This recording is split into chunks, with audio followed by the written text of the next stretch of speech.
बोलो श्री सच्चिदानंद भगवान की जय। श्री सद्गुरुदेव महाराज की जय। ये सैर क्या है अजब तमाशा कि राम मुझ में मैं राम में हूँ। ये सैर क्या है अजब तमाशा कि राम मुझ में मैं राम में हूँ। बगैर सूरत अजब है जलवा कि राम मुझ में मैं राम में हूँ। बगैर सूरत अजब है जलवा कि राम मुझ में मैं राम में हूँ। मक्का जो पूछा तो नाम का था, न राम ही था न मैं वहाँ था। मक्का जो पूछा तो नाम का था, न राम ही था न मैं वहाँ था। लिया जो करवट तो होश आया कि राम मुझ में मैं राम में हूँ। ये सैर क्या है अजब तमाशा कि राम मुझ में मैं राम में हूँ। ज़माना आई ना राम का है, हर एक सूरत से है वो पैदा। ज़माना आई ना राम का है, हर एक सूरत से है वो पैदा। जो चश्मे हक भी खुली तो देखा कि राम मुझ में मैं राम में हूँ। ये सैर क्या है अजब तमाशा कि राम मुझ में मैं राम में हूँ।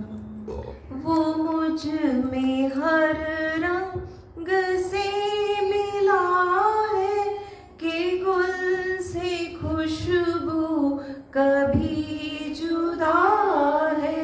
वो मुझ में हर रंग से मिला है कि गुल से खुशबू कभी जुदा है। हवा दरिया का है तमाशा कि राम मुझ में मैं राम में हूँ। ये सैर क्या है अजब तमाशा कि राम मुझ में मैं राम में हूँ। मरकाए हुस्न और इश्क हूँ मैं, मुझी में नाजो नयाज सब है। मरकाए हुस्न और इश्क हूँ मैं, मुझी में नाजो नयाज सब है। हूँ अपनी सूरत पे आप सैदा कि राम मुझ में मैं राम में हूँ। ये सैर क्या है अजब तमाशा कि राम मुझ में मैं राम में हूँ। जहाज़ो दरिया में और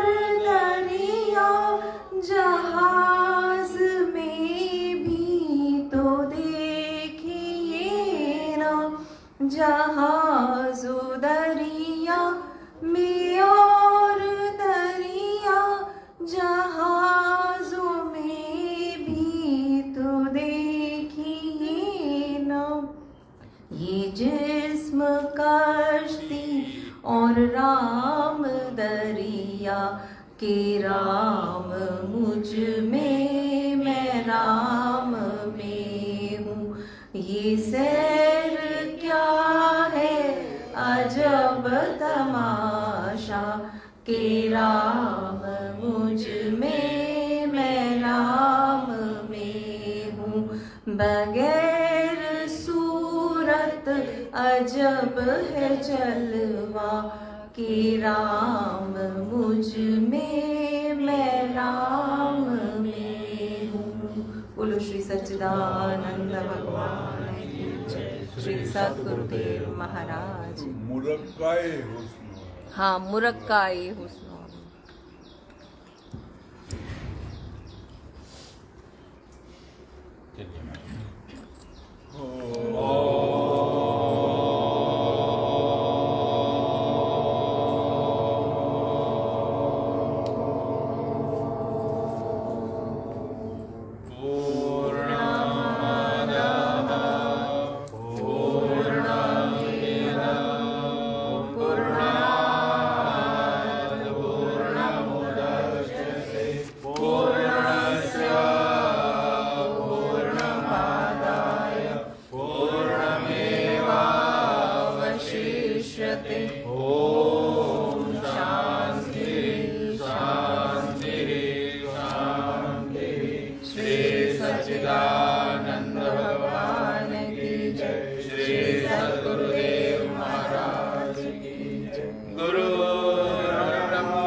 सच्चिदानंद भगवान की जय। श्री सद्गुरुदेव महाराज की जय।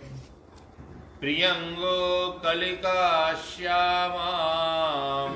रूपेण प्रतिमं बुधं सौम्यं सौम्य गुणोपेतां तं बुद्धं प्रणमाम्यहम्।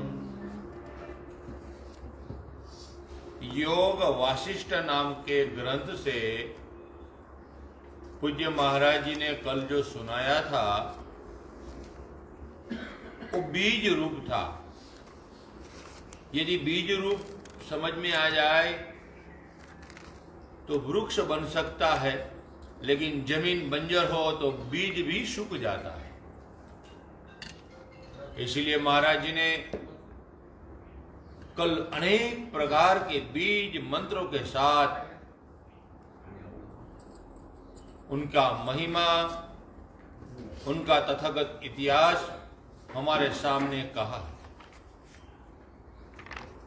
योग वासिष्ठ रामायण में वशिष्ठ महाराज श्री राम जी को अनेक प्रकार के उदाहरण देकर ये समझाने का प्रयास कर रहे हैं कि सर्वम सत्ये प्रतिष्ठितम, जो कुछ है वो सब सत्य में प्रतिष्ठित है। लेकिन सत्य है क्या, उनको जानने के लिए ही ये मनुष्य का चोला हमको मिला है। राज गाज पाद प्रतिष्ठा छोड़कर ये सत्य को जानने के लिए महापुरुषों ने बहुत प्रयास किया है। हमको मौका मिला है, हमारे पहले भी बहुत लोगों को मौका मिला था, उससे पहले भी मौका मिला है, हमारे बाद के लोगों को भी मौका मिलेगा। लेकिन ये झंझावात ऐसा है कि मौका कभी कभी मिस हो जाता है, हम चूक जाते हैं। इसलिए वशिष्ठ महाराज राम जी को जो राजा पद्म और रानी तारा के बारे में जो सुना रहे, लीला के बारे में जो सुना रहे हैं वो जाने जो है ओ ना ना जाने जो नहीं भुलाई तारण लीला के विषय में जो सुना रहे हैं बहुत अच्छा था। उसमें एक स्वप्न की बात कर रहे हैं कि ये स्वप्नवत है सब कुछ, लेकिन लीला के दिमाग में उतर नहीं रहा है। इसलिए मां सरस्वती की आराधना के द्वारा सरस्वती को प्रकट किया और लीला को समझाने का प्रयास कर रहे हैं कि तू भी वही है, तेरा पति भी वही है, तेरा अनेक जन्म हुआ लेकिन स्मृति नहीं है। सारा खेल स्मृति का है। वैदिक परंपरा में 5 चीज का महिमा है, महाराज जी बताते हैं। उसमें जो दूसरी चीज है वो स्मृति। अर्जुन को लास्ट में समझाया कि मैं आज समझा, इतना युद्ध हो गया, सब कुछ हो गया, आज बोले कि मुझे मेरा मोह है इस संसार से, आज दूर हुआ, मैं जागा। इसीलिए हमको जागाने के लिए महाराज जी ने बहुत भगीरथ प्रयास करते हैं। इसीलिए बीच में सत्संग, प्रश्नोत्तरी, भागवत कथा, संत सम्मेलन, तीर्थ यात्रा, एकांत सेवन, बहुत कुछ महाराज जी के जीवन से हम प्रेरणा ले सकते हैं। बहुत ही अच्छा परोपकार के लिए महाराज जी का जीवन मुझे आज बहुत लोगों ने बताया कि महाराज जी इतनी उम्र में इतना प्रयास करते हैं, तो आप सब लोग बहुत भाग्यशाली हैं। तो भाग्यशाली तभी कहलाएंगे जब हम परमात्मा की प्राप्ति के लिए पुरुषार्थ करें। चलिए, कल स्वप्न की बात, बीज मंत्र की बात बहुत अच्छी तरह से महाराज जी ने समझाया था और तत्व का नाम महाराज जी ने दिया था। वो तत्व है, उसका नाम है हंस तत्व, वो महाराज जी ने बताया था। उस हंस तत्व को जानने के लिए हम प्रयास करेंगे तो अच्छा रहेगा।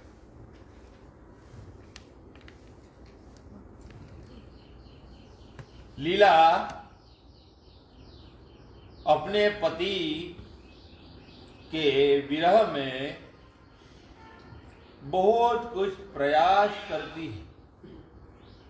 उस प्रयास के रूप में अनेक प्रकार की साधना करी, अनेक प्रकार की युक्ति द्वारा वहां तक जाने का प्रयास किया और बहुत कुछ प्राप्त कर लिया।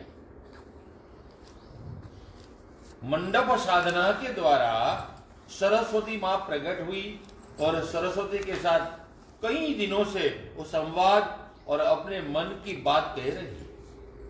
आज सरस्वती मां बड़ी प्रसन्न है और सरस्वती जब प्रसन्न होती है तो जगत का कल्याण सुनिश्चित है। वो सरस्वती आज प्रकट हुई और लीला के सिर पर हाथ रखकर बड़े प्यार से कहने लगी, हे लीला, जैसे आंख खोलने पर प्राणी को सारे रूप अच्छी तरह दिखाई देने लगते हैं, उसी प्रकार मृत्यु रूपी मूर्छा के दूर होने पर जीव को शीघ्र ही संपूर्ण लोकों का पूर्णतः भान होने लगता है। जैसे स्वप्न में अपने ही मरण की प्रतीति होती है, उसी प्रकार जीव को संसार में जिसका अनुभव या दर्शन नहीं हुआ है, ऐसे कार्य भी इस तरह तत्काल याद आने लगता है। वो मैंने पहले भी तुझे बताया था, आज भी वो तो ही बता रहा हूं। ऐसा सुनकर लीला के मन में आश्चर्य हुआ और कहने लगी, लीला बोली, हे देवी, जैसे प्रातःकाल की प्रभा से जगत की रूप संपत्ति सुस्पष्ट दिखाई देने लगती है, उसी प्रकार आपने मुझे यह बहुत ही उत्तम और अद्भुत दृष्टि प्रदान की है। इस तरह जब तक मैं तीव्र अभ्यास न होने के कारण इस दृष्टि में सुदृढ़ स्थिति नहीं प्राप्त कर लेती, तब तक आप अपने उपदेश द्वारा इस दृष्टि कौतुक का, इस संसार का बात करती रहे। हे देवी, वह ब्राह्मण अपनी ब्राह्मणी के साथ पूर्व सृष्टि के जिस गांव और घर में रहता था, उस सृष्टि के उसी पर्वतीय ग्राम में आप मुझे ले चलिए। मैं उसे देखना चाहती हूं, क्योंकि ब्राह्मणों का दर्शन करना भी मंगलकारी है। एक बात है महाराज, तीव्र अभ्यास न हो, इसमें लिखा, वो बोल रही है कि मेरा जब तक तीव्र अभ्यास न हो तब तक मुझे आप सत्संग और उपदेश देते रहे। तो सत्संग और उपदेश दोनों अलग है कि एक है? एक ही है, वो बोलना पड़ता है। अच्छा, ऐसा उपदेश का मतलब होता है अकेला बैठ के जो सुना जाता है वो उपदेश होता है। सत्संग का मतलब होता है जो कईयों के बीच में बोला जाता है। सत्संग का ही एक नाम बाहरी रूप से प्रवचन कहलाता है। वास्तविक सत्संग जो है वो तो अपना अलग है, जिसको स्वर्णानंद जी महाराज सत्संग कहते थे, वो कहते हैं अकेले ही होता है वो, उसमें दूसरे की जरूरत नहीं पड़ती है। पर सत का ज्ञान होना जरूरी है, सत की जानकारी हो और उसके साथ हम युक्त होने का जो प्रयास करें वो सत्संग कहलाता है। उन्होंने इसलिए वो पुस्तक लिखी है मूक सत्संग तथा नित्य योग। वो मैंने ला के कई पढ़ी है, तो इसलिए वो यहाँ उपदेश शब्द का इस्तेमाल है।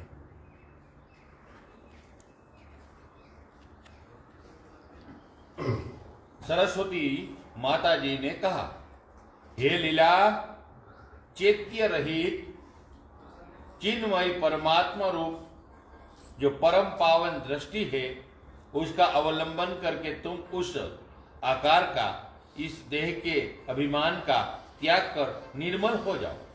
तात्पर्य यह है कि पूर्व सृष्टि की उस वस्तु को देखने के लिए इस शरीर को भूल जाना अति आवश्यक है।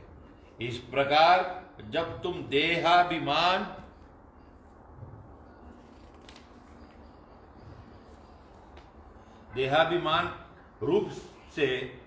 रूपमल से रहित हो जाओगी, तब हम दोनों साथ साथ रहकर बिना किसी रुकावट के उस सृष्टि को देखेंगे। यह शरीर उस सृष्टि के दर्शन रूपी गृह द्वार के लिए एक सुदृढ़ अर्गला के रूप में स्थित है। अर्गला का अर्थ है रुकावट के लिए खेद है। हे बेटी, ये तीनों लोग मायामयी होने के कारण अमूर्त है। मिथ्या आग्रह या अज्ञान के कारण ये तुम्हें मूर्तिमान प्रतीत होते हैं। मैंने सुवर्ण को लोग अंगूठी के रूप में देखते हैं। जैसे अंगूठी का रूप धारण करने वाले सुवर्ण में अंगूठीपना नहीं है, उसी प्रकार जगत रूप धारण किए हुए ब्रह्म में जगत नहीं है। यह जगत आकाश की भांति शून्य है। इसके रूप में यहाँ जो कुछ दिखाई देता है वह ब्रह्म ही है। ब्रह्म में भ्रमवश, शंकावश माया दृष्टिगोचर होती है। यह सारा प्रपंच झूठा है। केवल अद्वितीय ब्रह्म है, जिसका अहम रूप से अनुभव होता है, वो परमार्थ सत्य है। ये ठीक दिया है। इस विषय में उपनिषदों के वाक्य, गुरुजनों के उपदेश, ब्राह्मणों के वाक्य और अपना अनुभव प्रमाण है। जो ब्रह्म है वही ब्रह्म को देखता है। जो ब्रह्म नहीं है वह कदापि ब्रह्म को नहीं देख सकता।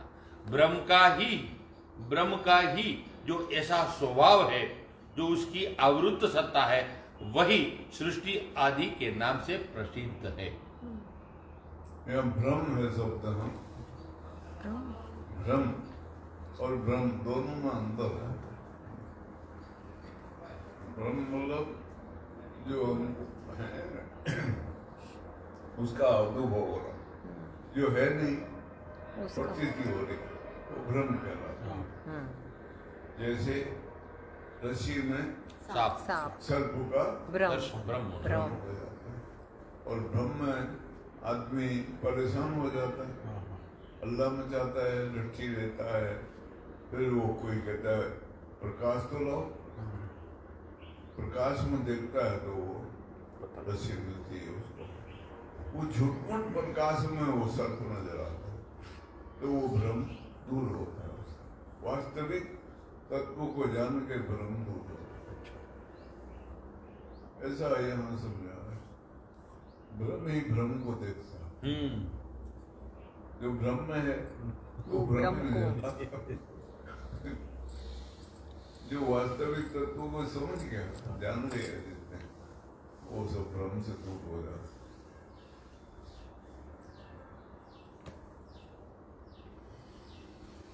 सिद्धियंति सर्वसंशयः।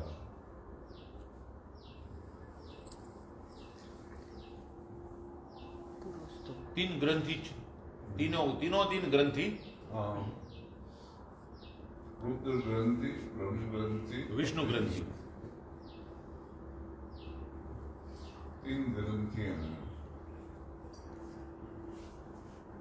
ये जीवेषणा जो है, एक ग्रंथि ये है सबसे बड़ी, जीने की इच्छा हमेशा बनी रहती है। दूसरी ब्रह्म ग्रंथि है पुत्रेषणा, मेरा कोई पुत्र हो, औलाद हो, उसकी इच्छा होती है बंद। और तीसरा है वित्तेषणा, धन दौलत हो मेरे पास। ये तीन ग्रंथियां ज्यादा। और एक और भी है इसमें, लोकेषणा होती है। लोकेषणा की ग्रंथि भी खराब है। वो मेरी बहुत जानकारी हो, बहुत मेरे को माने लोग, मेरे को मेरी बात को सुने, मेरी बात माने, मेरे को मान्यता मिले बहुत लोगों से, वो लोकेषणा कहलाते हैं। वो भी एक ग्रंथि होती है। ऐसे ये ग्रंथियां होती हैं, ये ज्ञान से खुल जाती हैं और सहज हो जाते हैं। निरपेक्ष भाव होना ही सहज होना।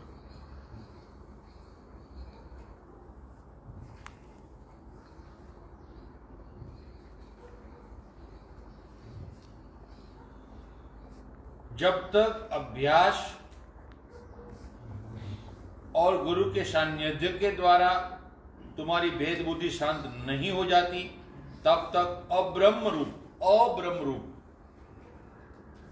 होने के कारण निश्चय ही तुम ब्रह्म को नहीं देख सकते। ब्रह्म ज्ञान का वारंबार अभ्यास करने के कारण ब्रह्म में अद्वैत भाव से जिनकी दृढ़ स्थिति हो गई है, ऐसे हम लोग ही उस परम पद का साक्षात्कार करते हैं। जब अपने संकल्प से निर्मित हुआ नगर भी अपने इस शरीर से प्राप्त नहीं हो सकता, तब दूसरे के संकल्प से निर्मित नगर को दूसरा शरीर कैसे प्राप्त करेगा? अतः कार्य को समझने वाली स्त्रियों में श्रेष्ठ है मेरे प्रिय लीला, तुम इस देहाध्यास से रहित होकर चेतन ब्रह्ममयी आकाश रूपिणी हो जाओ। तब तत्काल ही इस ग्राम का दर्शन करोगी। अतः शीघ्र ही वह कार्य करो जो मैंने आपको बताया।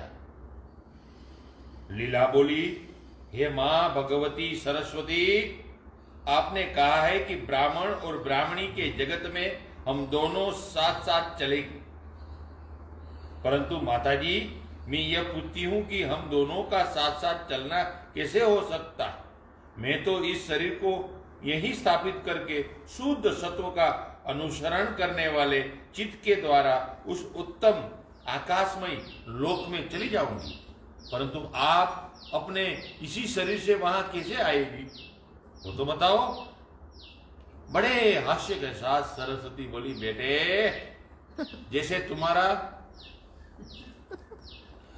जैसे तुम्हारा संकल्पमय आकाश वृक्ष आदि सांकल्पिक सत्ता से सत होता हुआ भी वास्तव में शून्य है, उसी तरह शुद्ध सत्व गुण का कार्यभूत जो मेरा शरीर है वह चेतन परमात्मा का ही प्रकाश है। इसके रूप में चेतन परमात्मा की ही प्रतीति होती है, अतः इसका उससे कोई भेद नहीं है। ऐसा जो मेरा यह दिव्य शरीर है, इसका त्याग करके मैं नहीं जाऊंगी। जैसे वायु गंध को प्राप्त होती है, उसी तरह मैं इस शरीर से ब्राह्मण और ब्राह्मणी के उस देश में पहुंच सकती हूँ। हे भद्रे लीले, यह देह आदि पर ब्रह्म से परिपूर्ण होकर ही स्थित है, अतः अपनी उत्कृष्ट महिमा में स्थित परब्रह्म ही है। इस सत्य को हम लोग बिना किसी विघ्न बाधा के देखते हैं, किंतु तुम ऐसा नहीं देखती, क्योंकि तुम्हें अभी दृढ़ तत्व ज्ञान नहीं हुआ और तुम्हारा अभ्यास भी अभी परिपूर्ण नहीं है, इसलिए तुम ये देख सकती नहीं हो। और वो कहती है मैं तो शरीर से चली जाऊंगी, तुम कैसे जाओगी? और उससे कह रही है सरस्वती। तो इसलिए वो कहती है मेरा जो शरीर है ये परमात्मा का शरीर और मेरा शरीर एक ही है, वही है और उसके अलावा कोई नहीं है। तो तुम ये मत समझो मैं जहाँ चाहूँ वहाँ जा सकती हूँ। ऐसा है वो। अमूर्त तत्व होता है, उसको मृत्यु नहीं आती। आकाश को मृत्यु नहीं आती है, लेकिन वहाँ कोई आकाश नहीं हो, चिदाकाश है, चेतन का आकाश है, इसलिए चिन्मय।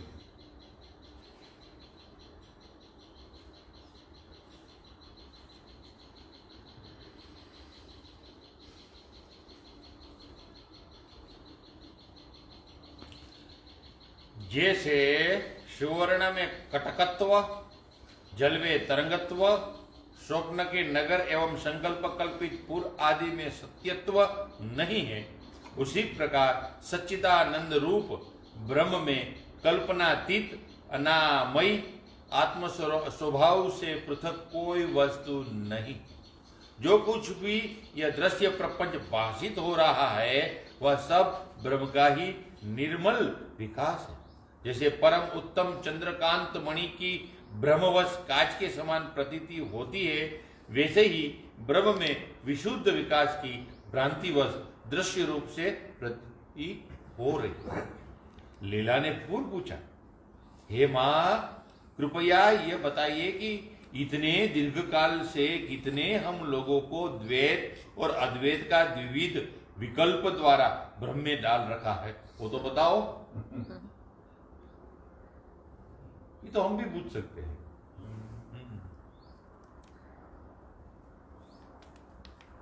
सरस्वती जी ने कहा, हे चंचले, अब चंचल शब्द का प्रयोग किया, अभी तक लीला बोल रहे थे। हे चंचले, तुम चिरकाल से अविचार द्वारा व्याकुल होकर भटक रही हो, और भटकना तुम्हारा स्वभाव है। बंद गया। अविचार स्वभाव से उत्पन्न होता है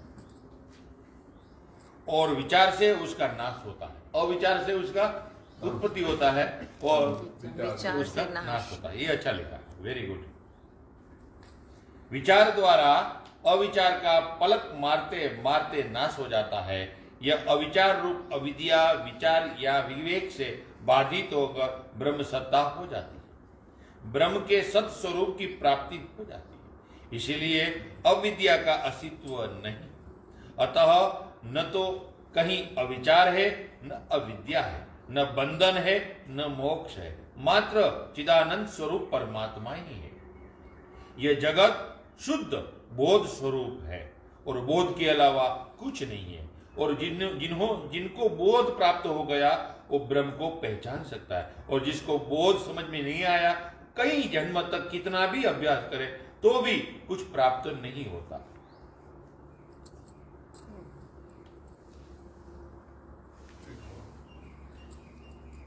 मतलब जागृति होना जरूरी है। अच्छा है। जिसको जागृति हो जाएगी उसको सब जानकारी मिलेगी। जो जागा ही नहीं, मूर्छा होता है, तो उसका जो अभ्यास है वो भी वैसा ही होता है सारा। एक जिसको हम कहते हैं फॉर्मेलिटी। एक आदमी साधक सोया हुआ, उसको एक दूसरे आदमी ने जगा दिया, बोला सुबह हो गई, सूर्य निकलने वाला है, तो सोया हुआ है। वो उठा, देखा तो बहुत उजाला हो गया एकदम सूर्य। रोज वो जल्दी उठता था, भजन पाठ करता था। वो बड़ा दुखी हुआ। उसने उससे बोला, यार तू बहुत अच्छा आदमी, तूने मेरे को उठा दिया, नहीं तो मैं पता नहीं और सोता कितने देर का। बड़ी बड़ी तेरी कृपा, और परिचय तो दे, तू कौन है? उसने कहा परिचय मत पूछ मेरे। बोले क्यों? तूने इतना अच्छा काम किया। बोला मैं शैतान हूँ। तेरे को जगाया इसलिए कि तू अब अपना काम करेगा रोज की तरह। एक दिन तू पहले भी लेट उठा था और तू बहुत रोया। दुखी हुआ, छाती पीटी, रोने लगा, तो खुदा का जो तख्त था वो हिल पड़ा था। और मैंने कहा अगर आज भी ऐसी हुआ तो खुदा तेरे को मिल जाएगा, मिल लेगा कहीं आके।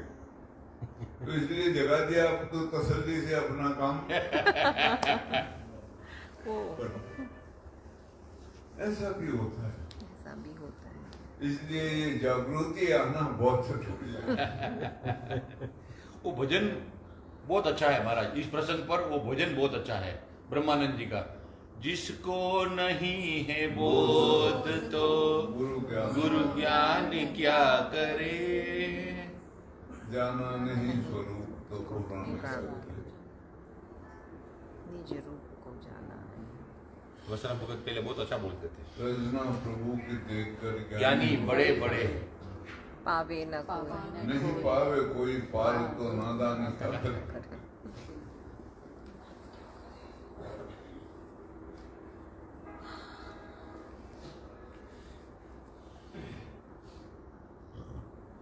वो विषय रह गया हमारा, वरना बहुत मजा आती। वो हरिद्वार में हमारी कोई कम नसीबी, वरना बहुत मजा आती, वैराग्य से क्योंकि वो विषय यही रखा था, वैराग्य से फलम बोध। बोधः।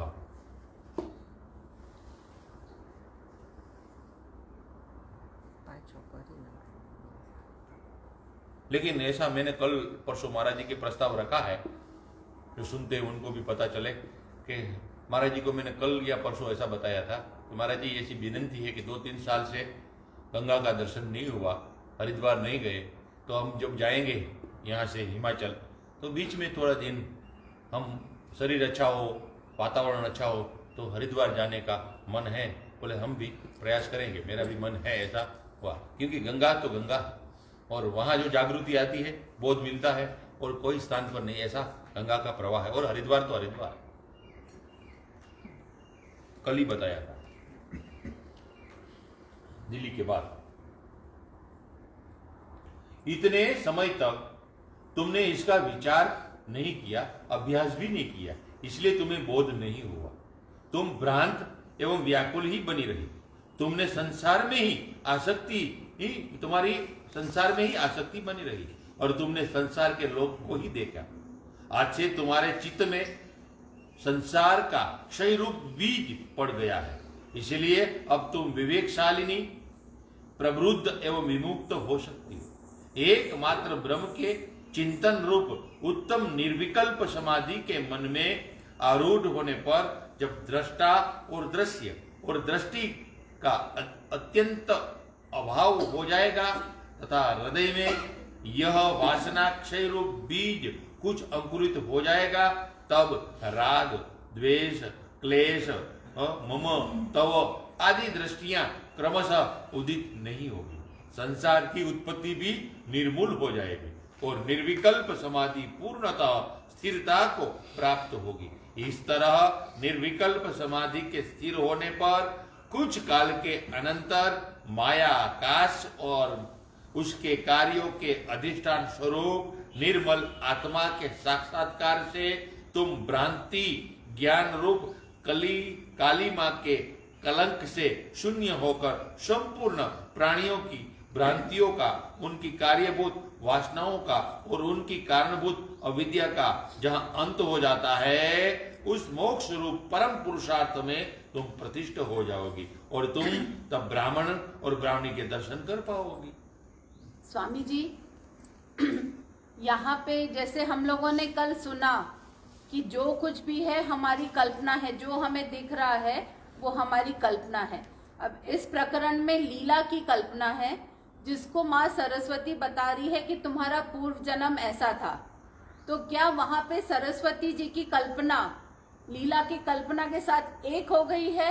हाँ, वो कल्पना ही है सारा, जो पूर्व जन्म आदि है वो भी सब एक कल्पना ही है। और सरस्वती उस कल्पना का उसको अनुभव कराना चाहती है।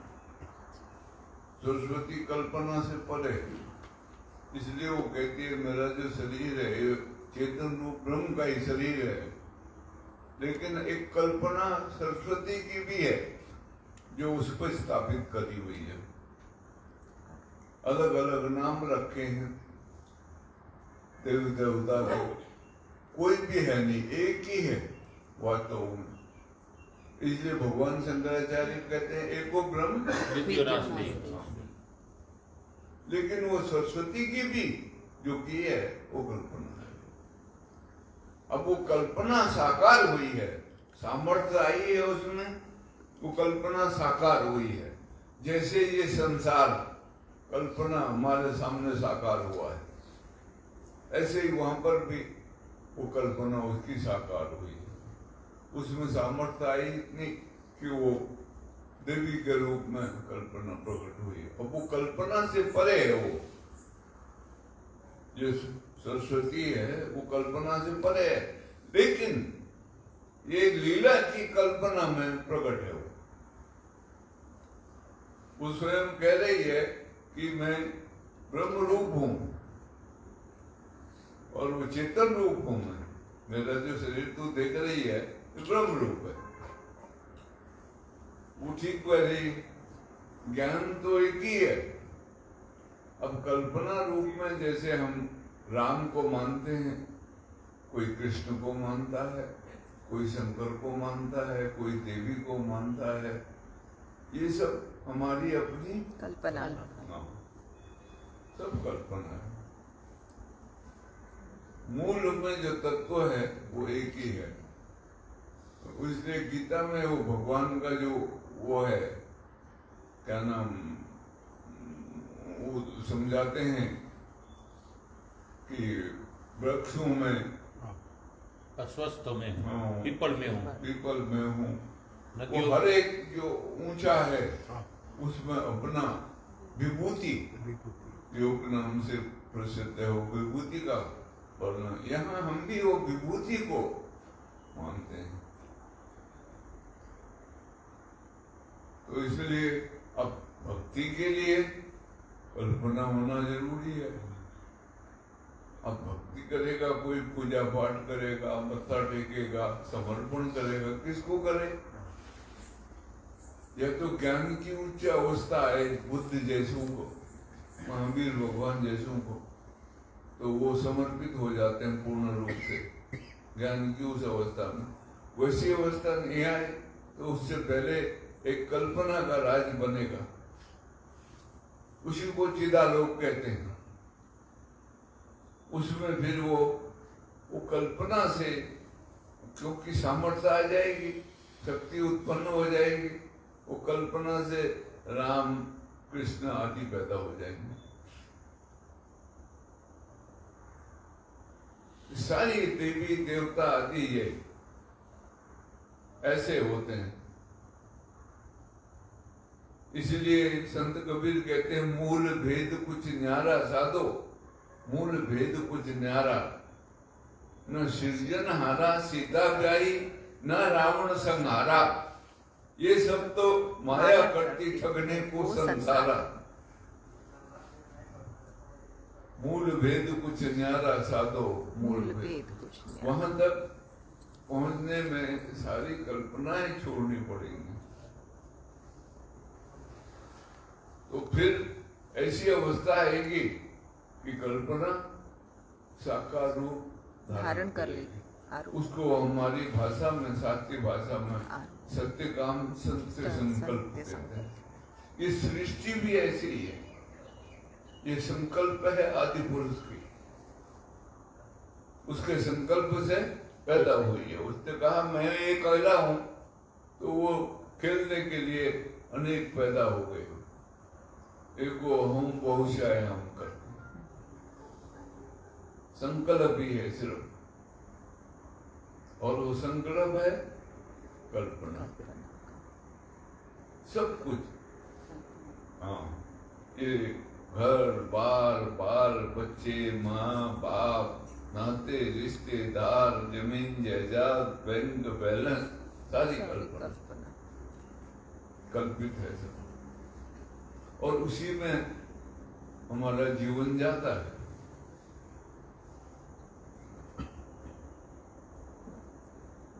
उससे बड़े होना बहुत मुश्किल है। इसलिए जो गूढ़ शास्त्र हैं वो कहते हैं बहुत कम महापुरुष मुक्त हुए हैं, यानी मोक्ष को प्राप्त करे। उनमें से सुखदेव जी महाराज का नाम आता है एक, और बहुत कम हुए हैं ऐसा कहते हैं।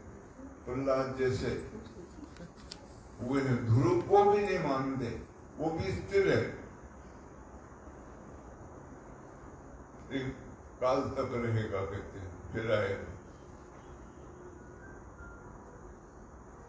तो वो कल्पना रहित जो वास्तविक सत्ता है वो तो बहुत ही वो है, कभी सोच के विचार करके ख्याल में आए तो पता लगता है। स्वामी जी, ये सारा संसार अगर कल्पना है तो फिर ब्रह्म से एक रूप कैसे होंगे? सारा संसार अगर कल्पना है तो बोलो। सारा संसार अगर कल्पना है तो ब्रह्म से एक रूप कैसे होंगे? ब्रह्म से एक रूप, ब्रह्म से एक रूप कैसे होंगे? अब जब सब कल्पना विसर्जित होगी तो कोई आधार होता है किसी चीज का, ठीक कल्पना का भी आधार है, वो क्या है? ब्रह्म। हाँ, वो कल्पनातीत है, कल्पना से अतीत है। वो सब कल्पना उसके द्वारा हो रही है, वो है तो ही कल्पना हो रही है, वो नहीं है तो नहीं हो सकता। हाँ, कुछ भी नहीं। आधार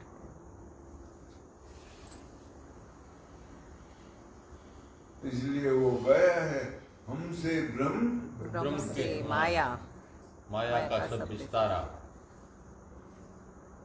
और उसमें जो पहली कड़ी है वो बहुत कीमती है।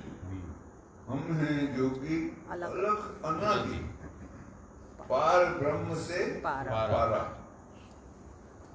नाम रूप नहीं गति हमारी, कबहू न धरा होता। वो वहां पहुंचा हुआ उस तत्व के साथ युक्त है, और वही और कोई नहीं, एकमात्र जो सत्ता है वही। अब वो शब्द देना पड़ता है सत्ता, नहीं तो वो सत्ता भी नहीं बोला जा सकता है बस, और है शब्द भी नहीं, वर्तमान कह रखते हो।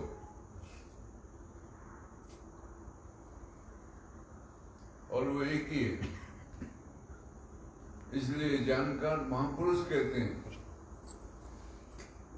कि वशिष्ठ, विश्वामित्र, दुर्वासा, कश्यप आदि जितने ऋषि हैं वो मोक्ष को अगर प्राप्त हुए हैं तो हमारे साथी होंगे। वो एक साथी, ठीक है, क्योंकि कोई काल वहां नहीं है। वहाँ काल है नहीं। सारे भ्रम खत्म हो जाएंगे तो समझ आएगा हमको, हम तो अनादि मुक्त ही है, और आत्मा मुक्त है, नित्य है, शुद्ध है, बुद्ध है और मुक्त है। अब उसको हम नहीं जानते, इसीलिए हम फंसे हुए हैं। जिस दिन उसको जान जाएंगे हम भी मुक्त हो जाएंगे, वही हो जाएंगे। स्वामी जी, तो अगर हम ब्रह्म की कल्पना करते हैं तो वो और धारणा एक ही है या अलग है? धारणा और कल्पना, धारणा और कल्पना एक है या अलग है? अलग है दोनों। धारणा साधना की अवस्था में आता है, और कल्पना के भी दो रूप हैं। एक कल्पना हम करते हैं, फुलना जिसको कहते हैं, मानसिक कल्पना है हमारी फुलना। एक जब शक्ति प्राप्त हो जाएगी और हम शक्तिशाली हो जाएंगे, वो कल्पना होगी, वो साकार रूप धारण करेगी। वो रामकृष्ण परमहंस का उदाहरण देते हैं और रामलला को जीवित करके खेलने लगते हैं। तो वो साकार रूप कल्पना है, वो भी है कल्पना ही,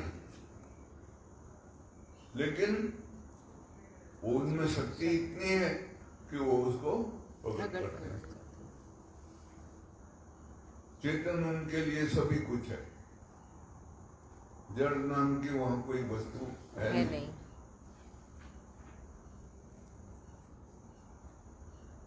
तो ये धारणा जो है वो साधक काल में करनी पड़ती है। परिपक्व धारणा होगी तो ध्यान होगा।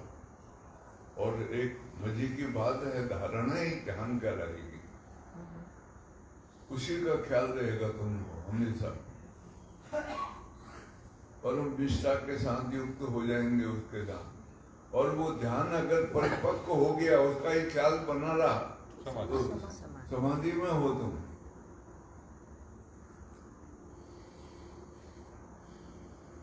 उसके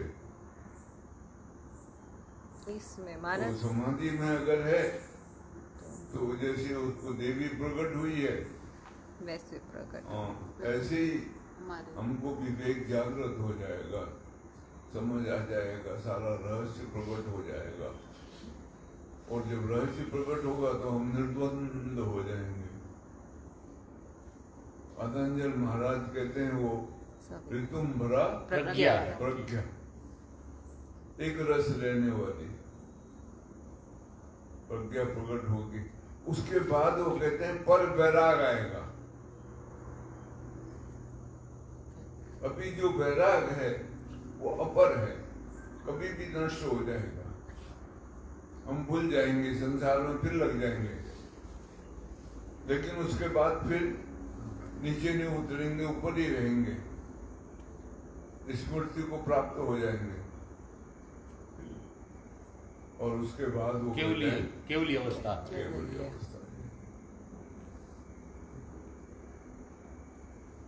केवली का यहाँ तात्पर्य वही है, मात्र सत्ता रहेगी, इसलिए नाम केवली रखा है। इसमें प्रश्न आ रहा है, कोई आया? इसमें प्रश्न है महाराज, हाँ, कह रहे सब कुछ कल्पना है तो भजन साधन भी कल्पना ही है। हाँ, एक सीमा तक कल्पना ही है, इसीलिए कहा है जाग मरे अजपा मरे अनहदो मर जाए। सूरत समाई शब्द में जाके आपको काल न खाए।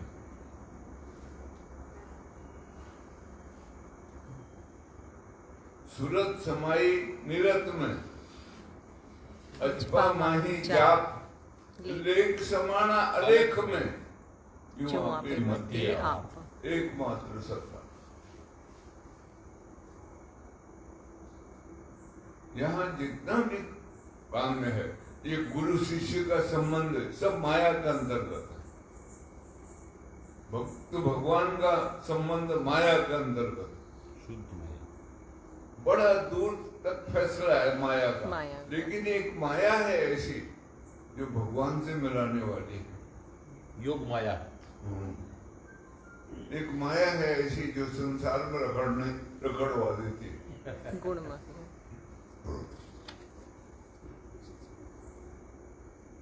वो रामायण में, राम गीता में उसका वर्णन आएगा सारा, वो पढ़ना कभी मौका लगेगा। लक्ष्मण को जो भगवान राम ने उपदेश दिया है उसमें इसका वर्णन है। एक अतिशय दुख रूपा कहा है, जाते जीव पड़ा भय कूपा कहा है, और एक योग माया का वर्णन है कि वो प्रभु से मिला था। हाँ, ऐसा है। माया के 3 रूप बताए हैं। एक माया उसकी अर्धांगिनी है, उससे ही प्रकट होती है, और उसमें और भगवान में कोई अंतर नहीं है, दोनों एक ही हैं। वो उसी को महामाया कहा है। आदि मूल प्रकृति भी उसका नाम है।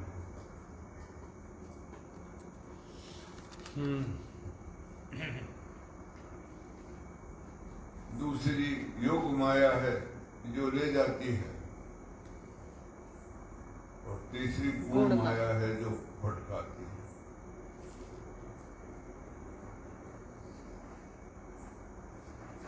ऐसा उसका स्वरूप समझा है।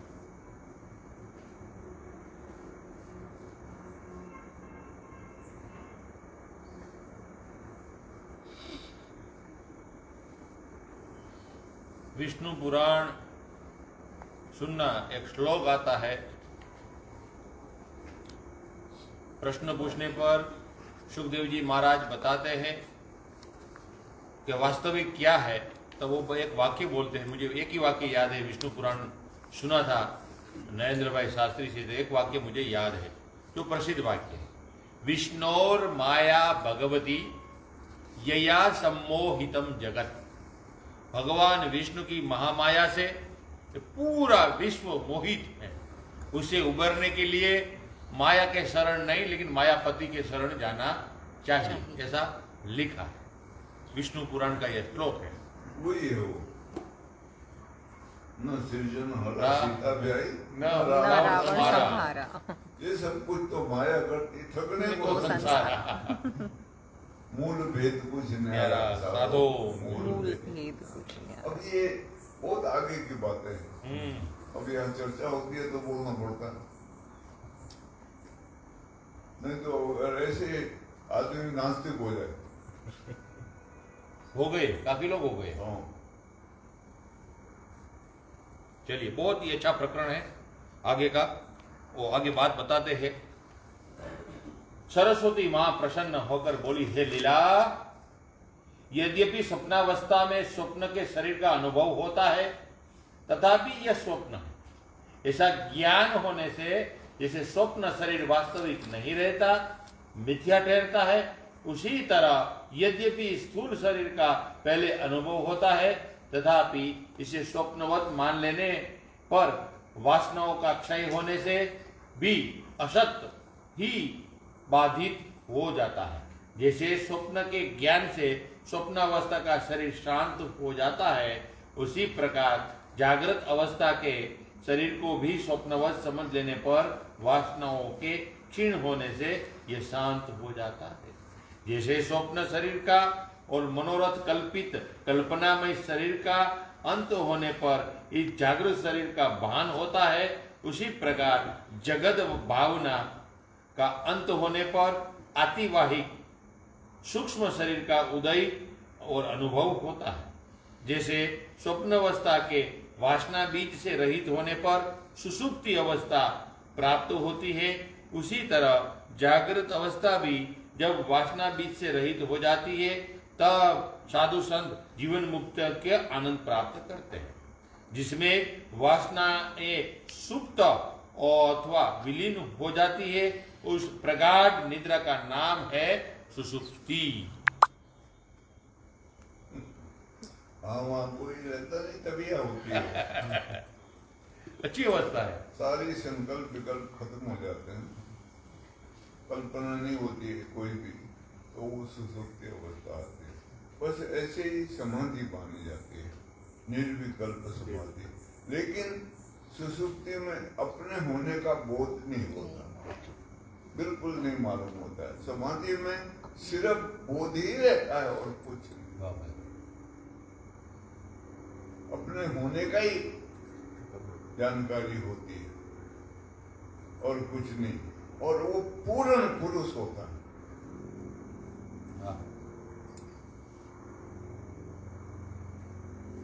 उसके अलावा और कोई नहीं है, उससे वो युक्त हो जाता है। उस टाइम पूर्ण चेतन का जब प्रकाश जीवन में आएगा तो हम पूर्ण होश में हो जाएंगे, और पूर्ण होश में एक बार हो गए फिर वो कभी नाश नहीं। मूर्छित नहीं होगा, हमेशा होश में ही रहेगा, जागरूक ही रहेगा हमेशा, हर अवस्था में। वो बुद्ध भगवान से उनके शिष्य ने पूछा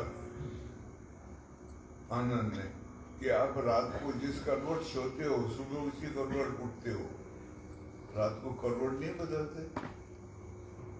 तो बुद्ध भगवान ने कहा मैं कभी सोया नहीं जब से जागा हूं। तुम जिसको सोया देखते हो वो मैं हूं नहीं, इसलिए तुमको भ्रम ज्यादा होता है।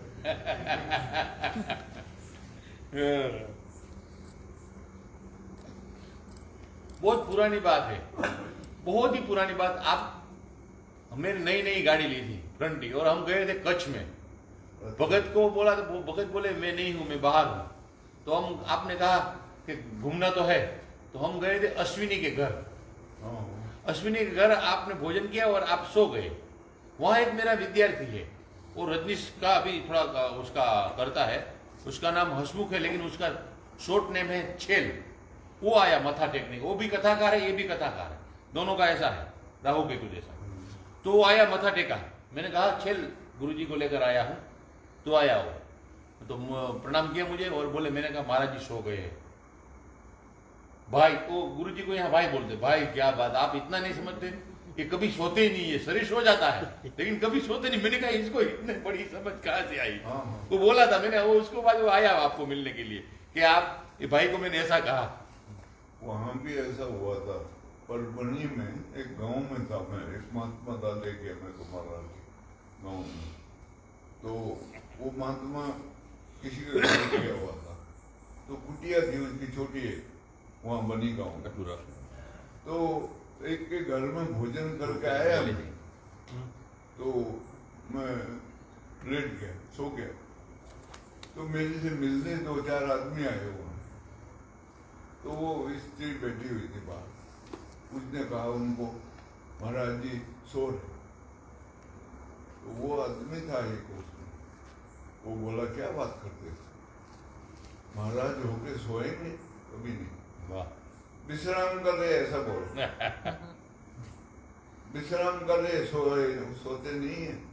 संत महात्मा कभी सोते नहीं, विश्राम करते हैं। तो मेरे को बड़ी अच्छी लगी उसकी आवाज, में अंदर सुन रहा था। मैंने दरवाजा खोला, बोला देगा तो देखा उसने आपको फटाफट।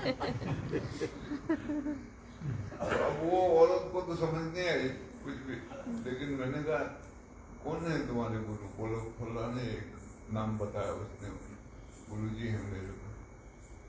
मैंने कहा अख्तर का मालिक? बोला प्राणों का दिया हुआ। मैंने कहा तभी तुमको इतनी अक्ल है। वाह भाई, बहुत ही अच्छा, बहुत ही अच्छा, सुंदर।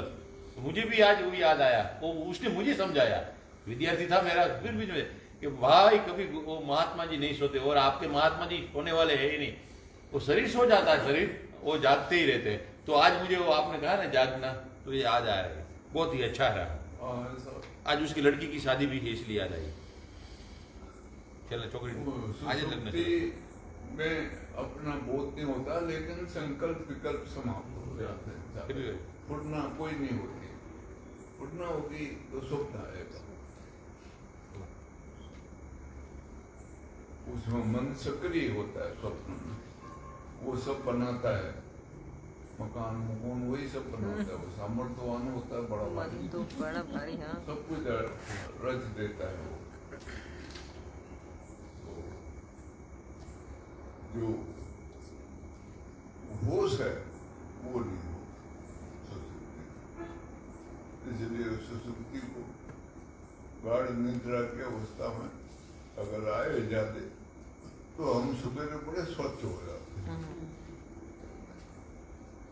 अगर सुसुप्ति न हो तो शरीर भारी भारी रहेगा, सिर में दर्द होगा, और वो जो परेशान होते जाते तो बहुत कल्पना में खो जाते हैं, और वो नहीं हो पाते निश्चित। अब ये सो जाएगा, इसको नींद आती होगी बढ़िया, उसमें कोई है नहीं कल्पना, होगी तो सूक्ष्म रूप से वो घर गृहस्थी की थोड़ी सी, बेटियों की बेटों की होती है फिक्र, वो स्वाभाविक है, वो सूक्ष्म है, बहुत कम होगी, बहुत। नींद इसको आ जाती है, सुबह टाइम से उठ जाता हूँ। आगे बढ़िए। शंकराचार्य महाराज ऐसी शक्ति स्थान में पहुंचे और पहुंचकर उन्होंने वंदना करी शक्ति की। ये बात है। शक्ति की वंदना करी, शक्ति जागृत हुई। जागृत हुई तो उनकी वाणी अंदर से प्रकट हुई। मध्यमा वाणी, वहां लिखा है मध्यमा वाणी तक वो पहुंच गए थे आदि शंकर।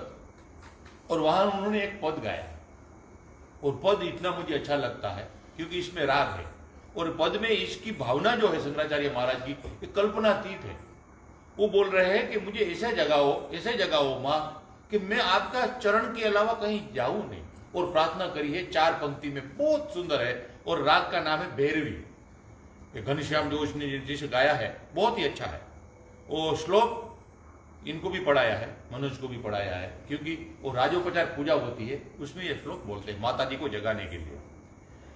उषसी मागध मंगल गायनी जटिति जागृहि जागृहि जागृहि अति कृपा द्रकटाक्ष निरीक्षणे अति कृपा द्रकटाक्ष निरीक्षणे जगदिदं जगदिदं जगदम्ब सुखी कुरु। जटिति जागृहि जागृहि जागृहि 3 बार बोला। मैं स्थूल शरीर से जागूं ऐसा नहीं, सूक्ष्म शरीर से भी जागूं और कारण शरीर से भी जाग जाऊं, तब मैं वापस कभी सोऊंगा नहीं। माता की आरती करिए, इसलिए वो माता की आरती बहुत सुंदर वहां करते हो शंकराचार्य के। विवेकानंद ने भजन गाया, जागो मां कुल कुंडलनी, तुम्ही ब्रह्मानंद स्वरूपणी, तुम्ही नित्यानंद स्वरूपणी, जयति देवी दुर्गे, जागो मां कुंडलिनी। ऐसे भजन है उनका। हाँ, वाह। जागो सज्जन वृंद हमारे, मोहन निशा के सोवन। ये सब कुछ है। अब जाग रहे हो तुम लोग ऐसी वाह भाई, वाह भाई। पर वो जो कुमारी है वो नहीं, वो नहीं जाग। बिना कुमारी वाला है। वाह। सोए हुए आदमी को बोलो जागे हुए को पहचानो, तो वो नहीं पहचान सकता कभी। और उसको जगा दो, वो अगर करवट बदल के कुमारी में हो तो भी नहीं जाग सकता। लेकिन जागा हुआ सोए को पहचान।